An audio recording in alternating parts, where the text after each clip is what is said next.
السلام علیکم ناظرین، میں ہوں سید علی حیدر اور آپ دیکھ رہے ہیں ترکمین میڈیا۔ ناظرین، مشرق وسطیٰ کی کشیدہ صورتحال میں ایک انتہائی اہم اور انتہائی تشویشناک پیشرفت سامنے آئی ہے۔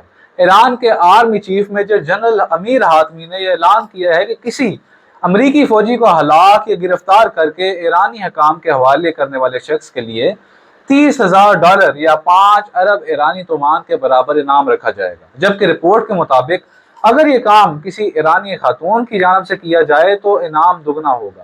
یہ اعلان ایرانی سرکاری خبر رساں ادارے IRNA کے حوالے سے بین الاقوامی میڈیا نے رپورٹ کیا ہے۔ ایران کا موقف یہ ہے کہ بڑی تعداد میں لوگوں کی جانب سے اس نوعیت کی کارروائی میں حصہ لینے کی درخواستیں موصول ہو رہی تھی، جس کے بعد یہ اعلان کیا گیا کہ جو بھی بندہ حوالہ کرے گا اس کو یہ انعام دیا جائے گا۔ تاہم ایک اہم بات یہ ہے کہ دستیاب رپورٹس کے مطابق ایران کے اندر امریکی زمینی فوج کی باقاعدہ تعیناتی کی اطلاع نہیں۔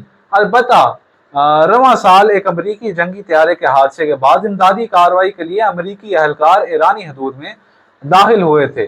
ایرانی فوجی قیادت نے اس اعلان کے ساتھ امریکہ کے ساتھ ایک بار پھر مشرق وسطیٰ سے اپنی فوجیں نکالنے کا مطالبہ بھی کیا ہے اور خلیج فورس، خلیج عمان اور آبنائے ہرمز میں امریکی موجودگی پر سخت موقف اختیار کیا ہے۔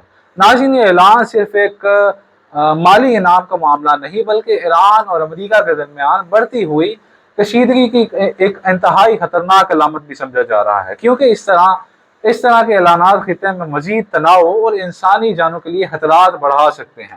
اب دیکھنا یہ ہے کہ واشنگٹن اس اعلان پر کیا رد عمل دیتا ہے اور آنے والے دنوں میں خطے کی صورتحال کس طرف جاتی ہے۔